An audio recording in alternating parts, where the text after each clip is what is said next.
Selamat pagi sahabat rohani yang dikasihi Tuhan.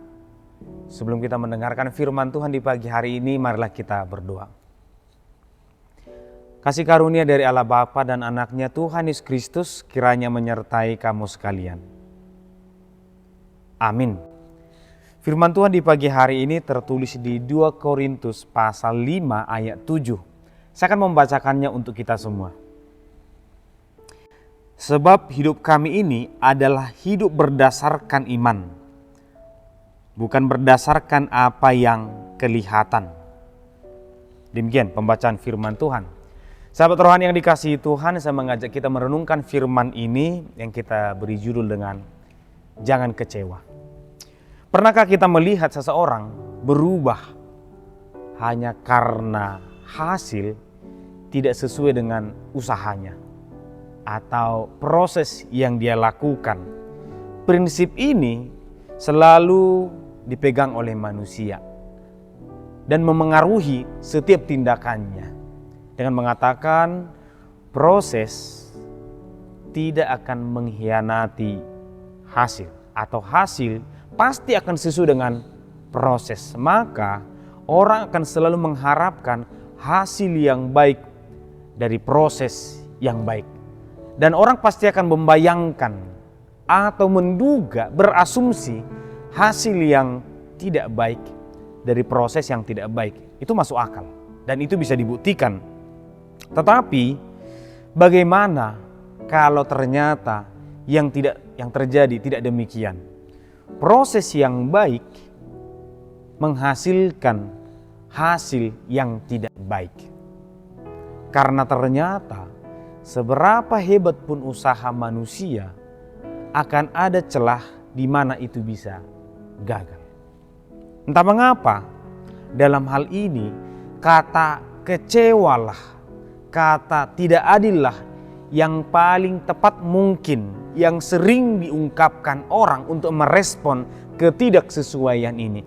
Saya kecewa, saya merasa tidak adil, karena saya sudah melakukan yang terbaik. Seharusnya saya menerima yang terbaik. Seakan-akan ketidaksesuaian itu bisa jadi alasan bagi saya bahwa saya layak untuk kecewa. Dan dampak kekecewaan ini bermacam-macam. Orang yang kecewa itu bisa tidak terhitung jenis dari dampak yang dia lakukan. Atau mungkin dia hanya sebatas marah, atau mungkin dia sebatas diam. Atau bisa jadi dia mengutuki orang, atau mengutuki orang yang berhasil karena dia merasa ini tidak adil.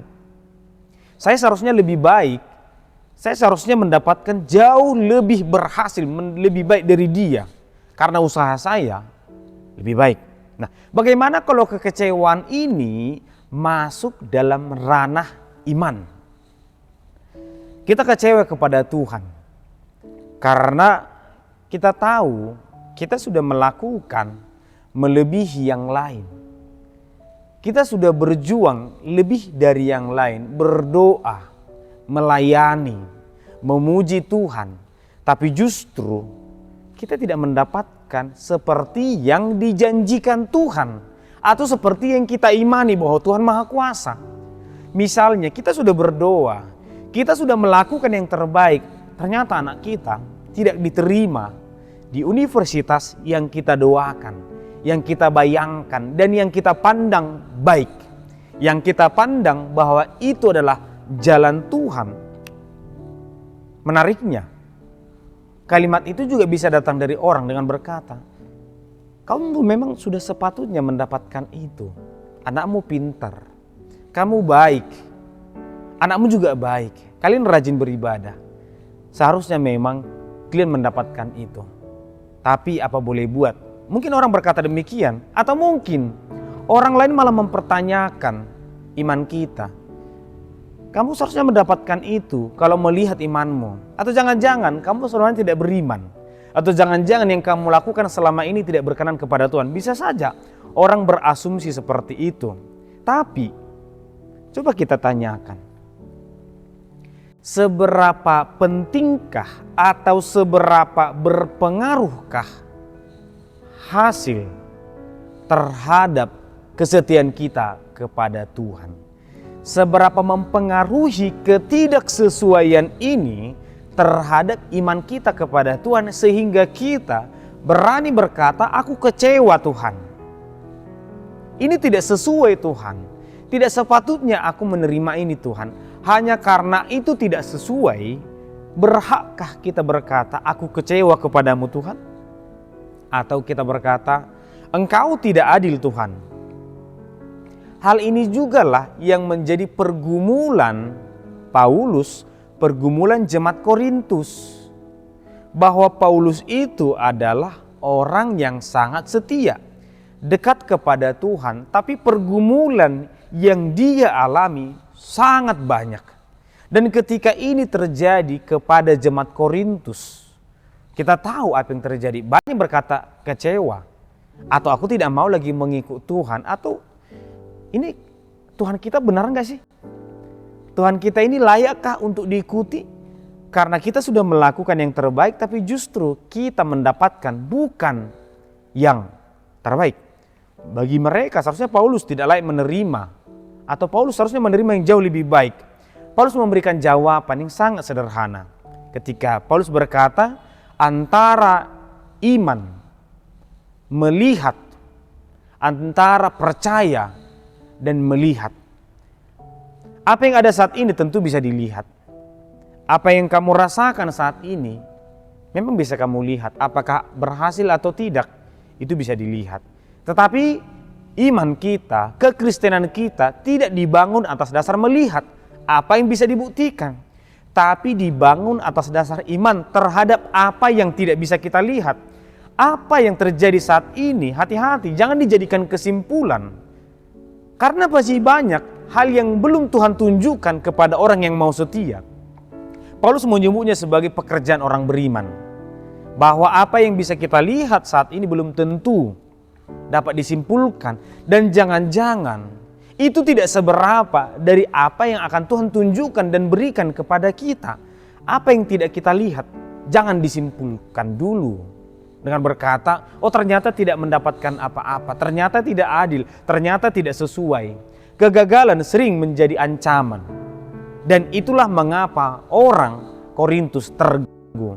Apa yang di depan mata itu mengganggu mereka, dan mereka merasa kita patut untuk meninggalkan Tuhan. Dan itu menjadi senjata dunia untuk membuat orang gampang meninggalkan Tuhan dan gampang mengikuti mereka. Karena apa yang bisa kita lihat itu membuat hati kita menjadi terikat. Tetapi bagi Paulus, kekristenan, pertumbuhan iman kita jangan dibangun atas dasar apa yang bisa dilihat dan bisa dijamah.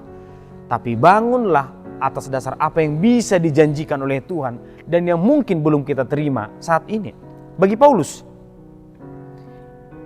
iman bukan tentang menerima, melihat atau menjamah, atau berhasil, tetapi tetap setia kepada Tuhan. Kepercayaan kepada Tuhan, kesetiaan kepada Tuhan jangan pernah dibandingkan, jangan pernah digoyang oleh karena sesuatu yang bisa kita lihat diberikan oleh dunia ini. Orang beriman akan tetap percaya kepada Tuhan bahwa mereka akan menerima yang terbaik. Dan orang beriman tidak akan pernah mengubah pendiriannya meskipun mereka tidak mendapatkan sesuai dengan apa yang mereka mimpikan. Dengan demikian, imanlah yang mendasari seluruh kehidupan kita, seluruh pertumbuhan iman kita, seluruh rutinitas kita. Dari Daud, kita belajar hal yang sama. Bahwa Daud menempatkan dirinya sebagai domba dan Allah sebagai gembalanya. Terserah Tuhan, mau kemana engkau membawa aku. Aku percaya Tuhan tidak akan pernah membawaku ke tempat yang membuat aku mati. Pasti Tuhan membawa aku ke tempat yang indah. Itulah yang tidak kita lihat. Dan yang kita lihat, coba kita lihat juga antara Abraham dan Lot. Lot memilih apa yang di depan mata yang menurut dia indah, yang menurut dia sumber berkat, tanya berbeda. Maka mari membangun hidup kita atas dasar percaya atau iman. Tuhan memberkati kita. Kita berdoa. Terima kasih Tuhan, kami bersyukur di pagi hari ini untuk firman yang menguatkan kami. Agar kami membangun hidup kami, membangun keseluruhan aktivitas kami atas dasar iman. Biarlah iman menjadi dasar dari segala tindakan dan pengharapan kami. Agar kiranya kami tetap percaya meskipun kami tidak menerima apa yang sepatutnya kami terima menurut ukuran dunia. Biarlah kami tetap setia. Ajari kami Tuhan untuk tetap bergantung kepada tuntunan Tuhan. Tuhanlah gembala kami. Dalam Kristus Yesus kami berdoa. Amin.